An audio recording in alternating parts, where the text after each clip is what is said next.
Ah ça, depuis son lancement, il y a quelques mois, qu'est-ce qu'on n'entend pas sur la PS5 Pro? Elle aura fait couler, d'ores et déjà, énormément d'encre. Oui, on entend par exemple « Elle sert à rien, elle améliore que dalle !» Certains vont même carrément à dire que c'est une arnaque, un gros scam. Alors ça, c'est le bruit d'Internet. Mais la réalité du terrain, ça donne quoi fondamentalement? Eh bien, dans mon grand test d'Assassin's Creed Shadows, je vous avais proposé mes propres captures, réalisées en 4K 60 images par seconde. Et en l'occurrence, je vous avais souligné à quel point je trouvais que la version PS5 Pro apportait clairement un vrai gap dans l'écosystème console. Parce que évidemment, si on va commencer à comparer dans l'écosystème PC, avec des grosses configs, etc., c'est sûr qu'il y aura toujours mieux. Mais dans l'écosystème console, clairement, je trouvais que c'était la meilleure version et de loin. Eh bien, vous savez quoi? Digital Foundry. Les experts du pixel ont rendu leur verdict et ont proposé des comparatifs avec la génération PS5 Xbox Series X et la PS5 Pro. Et le moins que l'on puisse dire, c'est que instantanément, les différences sautent aux yeux et qu'ils reviennent en profondeur sur plein de détails techniques. Vous allez voir, c'est extrêmement intéressant et, spoiler alerte, la version PS5 Pro est vraiment impressionnante et la classe directement, comme la meilleure version console, mais pas genre à la marge. Non, ils disent carrément que c'est le fossé le plus important qu'ils ont pu constater à ce jour. Bref, on va regarder ça. On va se faire des petits arrêts sur image, on va écouter ce qu'ils ont à nous dire. Je vous en parle maintenant.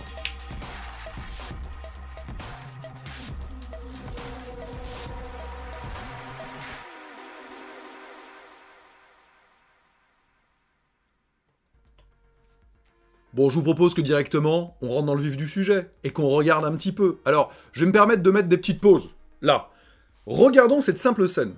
Fait avec le mode performance sur PS5, donc le même que sur Xbox Series X, et le mode performance, mais cette fois-ci sur la PS5 Pro. N'hésitez pas à mettre pause, je vous propose cette émission en 4K 60 FPS pour que justement vous puissiez avoir la meilleure clarté dans l'image. Ces bambous là, ils sont sympathiques, mais c'est assez plat.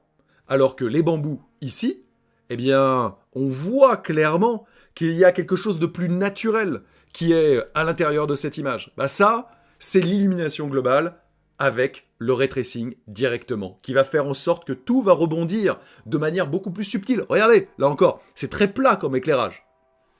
Là, idem, en intérieur. Là, la lumière rentre, on va dire, de manière très très banale. Là, on voit que, justement, c'est plus subtil. Et alors, dans cette forêt, excusez-moi, je m'épose encore un instant, regardez au sol, regardez même la colorimétrie. Les buissons, c'est beaucoup plus tranché, beaucoup plus net, beaucoup plus naturel, en fait, avec le mode PS5 Pro en performance. Tout simplement parce que, là encore, là, il n'y a pas de ray tracing. Là, il y a du ray tracing sur l'illumination globale. Et ça fait toute la différence. Alors, qu'est-ce que précise un petit peu Digital Foundry? Parce que, quelque part, vous allez me dire, oui, mais Julien, toi, t'as pas tous les outils pour calculer, voilà. Digital Foundry déclare ceci, et donc, voici mes captures sur la version PS5 Pro. Je cite. Assassin's Creed Shadows propose l'une des plus importantes mises à jour PS5 Pro que nous avons vues jusqu'à présent. La principale différence ici touche le mode performance, qui bénéficie sur Pro de l'éclairage global avec Ray Tracing, le RTGI, que le mode performance de la PS5 et de la Xbox Series X ne font pas. Alors, je mets juste pause un instant, ne font pas, effectivement. Si on regarde un petit peu les données qui ont été partagées par Ubisoft, eh bien vous voyez en fait, c'est soit partiel sélective, c'est la même chose, soit standard, alors que sur PS5 Pro, le mode performance, lui de base, il est en standard. Le standard, c'est quoi? C'est le ray tracing utilisé pour générer l'illumination globale en cas d'éclairage diffus à travers tout le monde du jeu. Alors que le sélective et donc partiel, c'est le ray tracing utilisé pour générer l'illumination globale en cas d'éclairage diffus dans le repère. C'est juste une toute petite zone du jeu qui, en plus de vous à moi, ramote et est capé à 30 images par seconde max. Donc c'est clairement pas dans le monde du jeu. Ça, le standard, c'est uniquement pour le mode performance sur PS5 Pro. Oui. Tout de suite. Il y a une vraie différence. Non mais regardez encore les arbres, les branchages. Non mais ça saute tellement aux yeux que... Voilà. Alors on continue. On continue avec ce que déclare Digital Foundry. Avoir cette passe somptueuse de Global Illumination par Ray Tracing, faisant rebondir la lumière à travers chaque espace pour capturer une réponse lumineuse diffuse, indirecte, réaliste, transforme totalement le jeu. Les détails de l'ombre sont grandement améliorés. L'éclairage à rebond diffus transfère les couleurs du ciel ou des surfaces et le monde entier devient plus fidèle à la réalité. Le feuillage, en particulier, est un point sensible. La solution d'éclairage de la PS5 de base, donc la même chose que pour la Xbox Series X, ne parvient pas à capturer l'occlusion subtile que vous obtenez des grappes de verdure feuillues, lui donnant un aspect terne et artificiel. Courant à travers les zones forestières, la différence est incroyablement vaste, avec un fossé générationnel dans la fidélité de l'éclairage. Je cite, un fossé générationnel dans la fidélité de l'éclairage. Mais bon, je veux dire, ça se voit tellement.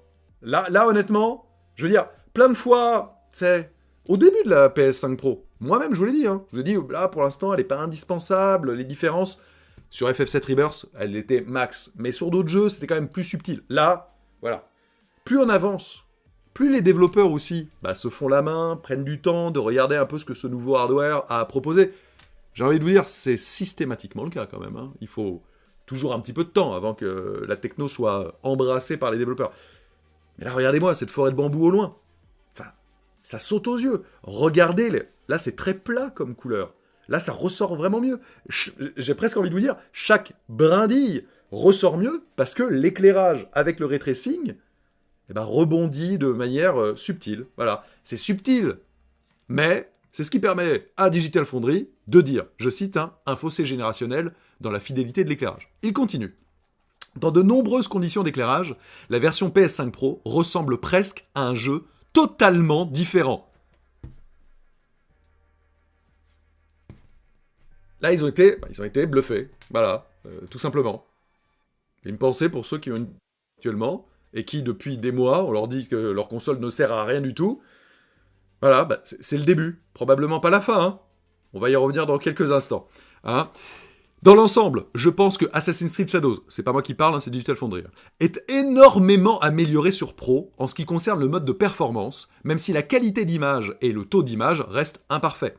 L'ajout de l'illumination globale par ray tracing est un changement profond qui change la donne, et Shadows a l'impression d'avoir été construit avec la technologie RTGI, donc Ray Tracing Global Illumination, comme base visuelle.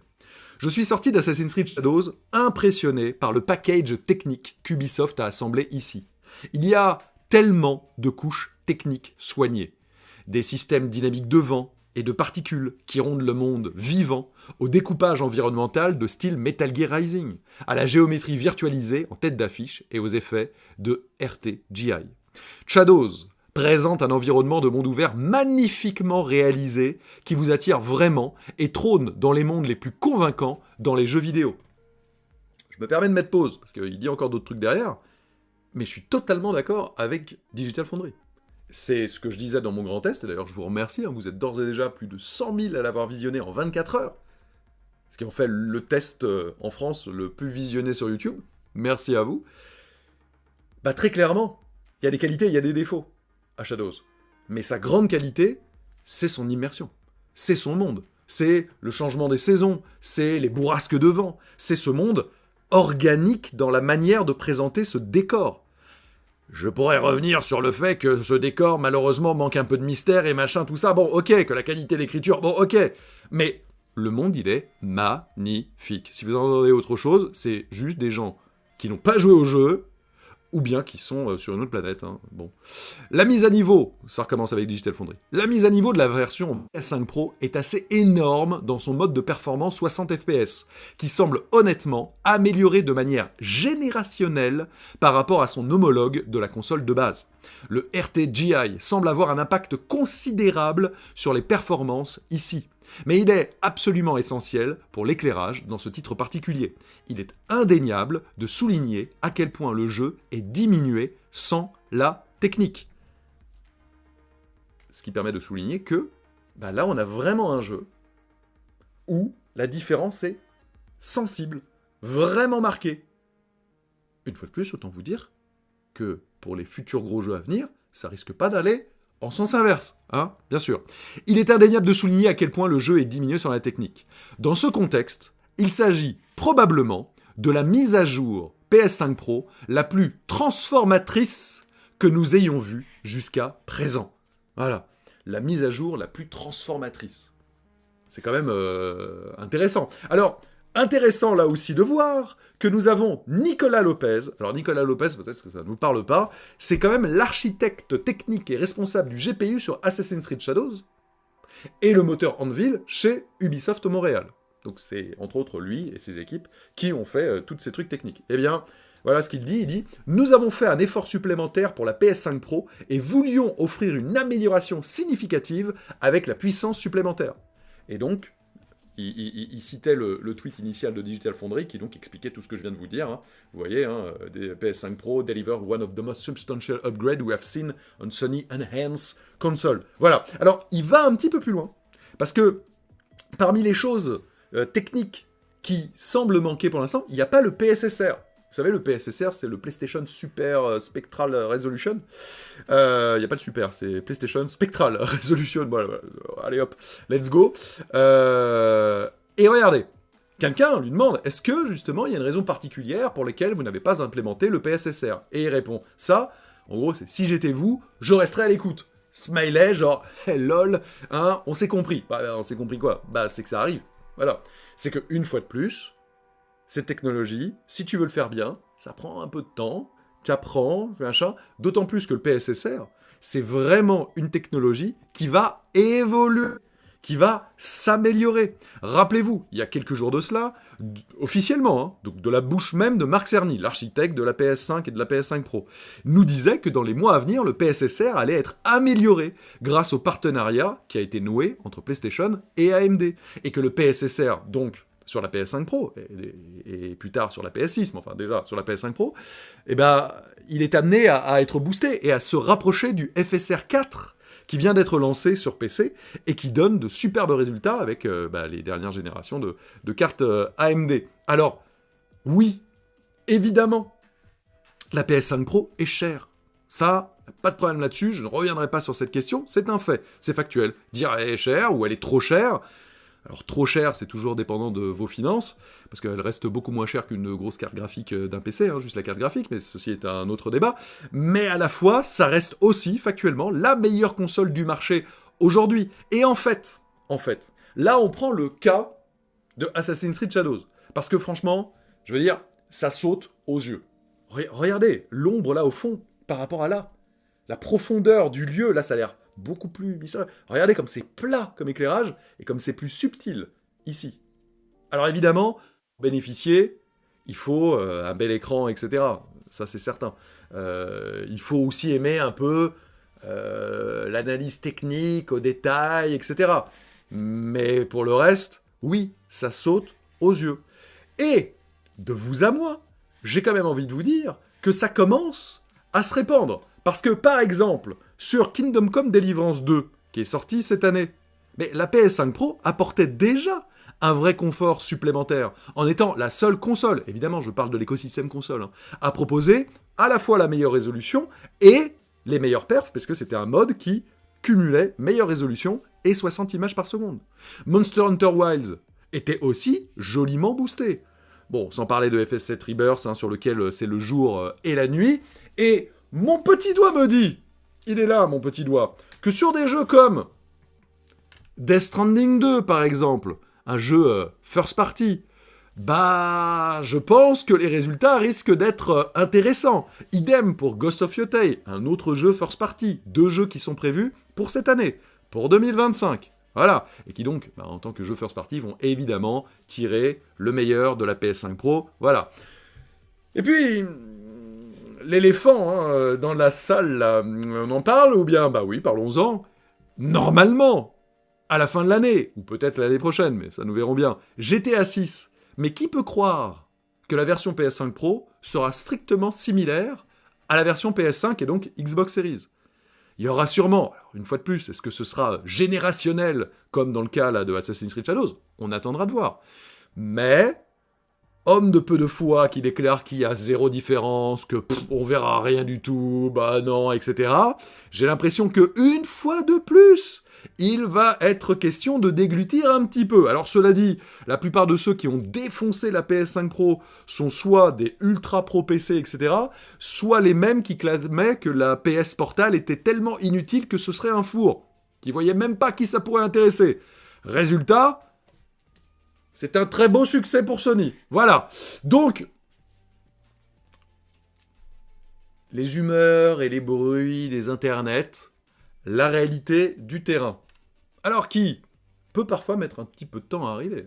Eh oui, Rome ne s'est pas fait tant.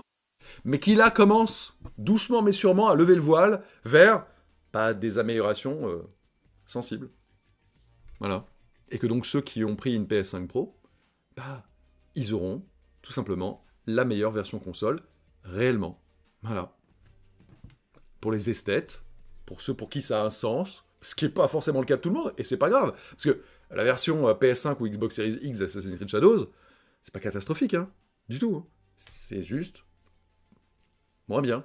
C'est normal, la technologie améliore, ça améliore et évolue. C'est comme ça. Mais là, en tout cas, on en a une démonstration évidente, et une fois de plus, hein, regardez, je veux dire, c'est net, c'est clair, et c'est sans bavure. Voilà en tout cas ce que je pouvais vous dire, les amis, aujourd'hui. Je pense que c'était important, parce que je sais que Assassin's Creed sort aujourd'hui, et que certains se posent la question, etc. Est-ce que je prends une PS5 Pro pour l'occasion, ou pas? J'attends, machin, sûrement pas, etc. Eh bien, vous me direz ce que vous en pensez dans les commentaires. Déjà, est-ce que vous avez une PS5 Pro? Qu'est-ce que vous en pensez? Est-ce que vous n'avez pas de PS5 Pro? Qu'est-ce que vous en pensez désormais? Est-ce que vous avez envie de la prendre? Toujours pas, et c'est tout à fait ok. Hein. Oh là là, vous faites bien ce que vous voulez de votre argent, et c'est tout à fait ok de se dire, ouais, non, mais bon, je vois la diff, mais pour moi, c'est bon, je reste sur ma PS5 ou sur ma Xbox Series X, il n'y a aucun souci. Évidemment, à vous de me le dire, maintenant, dans les commentaires, d'ici là, le petit pouce, de l'abonnement, et puis le grand test, si vous l'avez manqué, et merci, hein, vous êtes plus de 100 000 déjà à l'avoir visionné, c'est trop cool. À très bientôt les amis, vive notre passion du jeu vidéo, quel qu'en soit le nombre de pixels, l'important, c'est l'âme d'un jeu. Ciao.